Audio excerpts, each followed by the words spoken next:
ఎన్డీఏలో మిత్రపక్షాలలో కాస్త అలగడము గొలగడము మొదలైంది. అయితే అది తీవ్రమైన అసంతృప్తిగా ఎందుకు రాలేదంటే వాళ్ళు చేయగలిగేది ఏమీ లేదు కనుక. ముఖ్యంగా మహారాష్ట్రలో బీజేపీ భాగస్వామ్య పక్షాలైన శివసేన, ఏక్నాథ్ షిండే నాయకత్వంలోని శివసేన, ఇప్పుడు అదే ఒరిజినల్ శివసేన, అజిత్ పవార్ నాయకత్వంలోని ఎన్సీపీ, అదే ఒరిజినల్ ఎన్సీపీ, ఈ రెండు పార్టీల వాళ్ళు చాలా తీవ్రమైన అసంతృప్తి బహిరంగంగానే వ్యక్తం చేస్తున్నారు. ఎందుకంటే మీకు ఎన్సీపీకి ఒక్క ఎంపీ వచ్చింది, 4 పోటీ చేస్తారు, ఒక్కటే వచ్చింది. సో అందులో ఆ ఒక్కరికి క్యాబినెట్ హోదా అడిగారు వారు.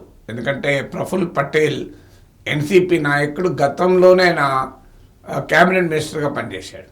అందువల్ల తన పొలిటికల్ స్టేచర్ రీత్యా కూడా సహాయ మంత్రి అంటే తగినట్టు అవుతుంది కదా అని. కానీ బీజేపీ అంగీకరించలేదు. ఓన్లీ సహాయ మంత్రి మాత్రమే ఇస్తానంటే ఎన్సీపీ అజిత్ పవార్ వర్గం మంత్రివర్గంలో చేరలేదు, సహాయ మంత్రి కూడా తీసుకోలేదు. ఇక శివసేన, ఏక్నాథ్ షిండే నాయకత్వంలోని పార్టీ, వీళ్ళకి వాస్తవంగా 7 ఎంపీ సీట్లు వచ్చాయి, కానీ ఒక్క సహాయ మంత్రి ఇచ్చారు, క్యాబినెట్ హోదా ఇవ్వలే.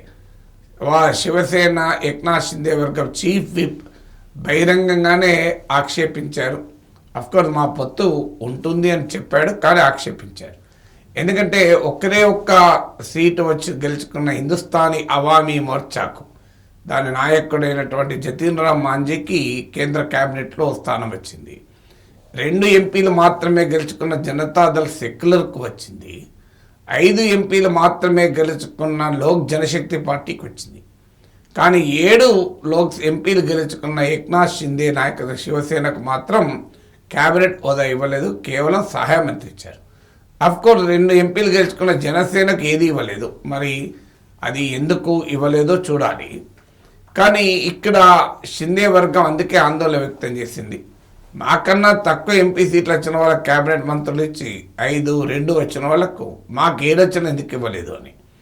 దీన్ని బట్టి మనకు ఏమి అర్థమవుతుంది అంటే already Congress party, NCP, Shiv Sena, Uddhav Thackeray వర్గాలు విమర్శించడం మొదలుపెట్టాయి. మీకు ఇప్పటికైనా అర్థం కావాలి మిత్రపక్షాలకు, మిమ్మల్ని వాడు ఉపయోగించుకొని ఎలా పడేస్తారో చూడండి అని. శివసేనను చీల్చడానికి ఏక్నాథ్ షిండే అవసరం వచ్చింది. ఆయనకు ముఖ్యమంత్రి పదవి కూడా ఇచ్చారు. కానీ ఆ శివసేనకు 7 సీట్లు వస్తే వాళ్ళ క్యాబినెట్ హోదా మాత్రం ఇవ్వలేదు.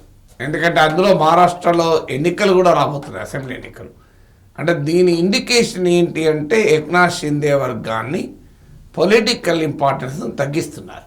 బహుశా మరి ఉద్ధవ్ ఠాక్రే నాయకత్వంలో శివసేన తిరిగి ఎన్డీఏలోకి వస్తుందా అనేటువంటి అనుమానం కూడా కలుగుతుంది. లేదా ఆ ఆలోచన బీజేపీ ఏమైనా చేస్తుందా? ఎందుకంటే మహారాష్ట్రలో రేపు జరగబోయే అసెంబ్లీ ఎన్నికల్లో ఇదే లోక్సభ ఎన్నికల ఫలితాలు వస్తే ఎన్డీఏ ఓడిపోతుంది. ఎందుకంటే లోక్సభ ఎన్నికల్లో ఇండియా కూటమి 30 ఎంపీలు గెలుచుకున్నారు. అందువల్ల ఏక్నాథ్ షిండేలు, అజిత్ పవార్లతో అసెంబ్లీ ఎన్నికలకు పోతే దెబ్బతింటామని బీజేపీకి అర్థమైంది. సో తమకున్న కేంద్రంలో ఉన్న ప్రభుత్వము, ఎన్నికల కమిషన్, ఇవన్నీ ఏక్నాథ్ షిండే వర్గాన్ని నిజమైన శివసేనగా, అజిత్ పవార్ వర్గాన్ని నిజమైన ఎన్సీపీగా గుర్తింపు ఇవ్వచ్చు. కానీ ప్రజలు మాత్రం వీళ్ళని తిరస్కరించారు. నిజమైన శివసేన ఉద్ధవ్ ఠాక్రే నాయకత్వంలోని పార్టీ, నిజమైన ఎన్సీపీ శరద్ పవార్ నాయకత్వం పార్టీ అని తేల్చేశారు. అందువల్ల ఇప్పుడు బీజేపీలో పునరాలోచన మొదలైంది. 2 శివసేనలను కలిపి తమతోనే ఉంచుకోవాలా, ఈ ఆలోచన వచ్చింది కనుకనే బహుశా ఏక్నాథ్ షిండే వర్గాన్ని తక్కువ ప్రియారిటీ ఇవ్వాలి అనేది ఉద్దేశమా, ఒక రకంగా స్నేహ సందేశాన్ని ఉద్ధవ్ ఠాక్రేకు పంపించే ఆలోచన ఏమైనా అవుతుందా అని. అందుకే అదే కాకుండా ఎన్సీపీలో ఉన్న అజిత్ పవార్ వర్గం మళ్ళీ శరద్ పవార్తో కలుస్తుంది అని కూడా వార్తలు వస్తున్నాయి. బహుశా అది దృష్టిలో పెట్టుకునే క్యాబినెట్ ర్యాంక్ ఇవ్వటానికి ఏమైనా నిరాకరించారా? మొత్తం మీదనైతే ఇప్పుడు ప్రారంభమైన ఈ అలకలు రేపు మహారాష్ట్ర, హర్యానా, జార్ఖండ్, ఆ తర్వాత బీహార్, ఢిల్లీ ఈ అసెంబ్లీ ఎన్నికల ఫలితాలను బట్టి ఈ అలకలు పెరుగుతాయా లేకుంటే ఈ అలకలు తగ్గుతాయా అనేది ఆధారపడి ఉంటుంది.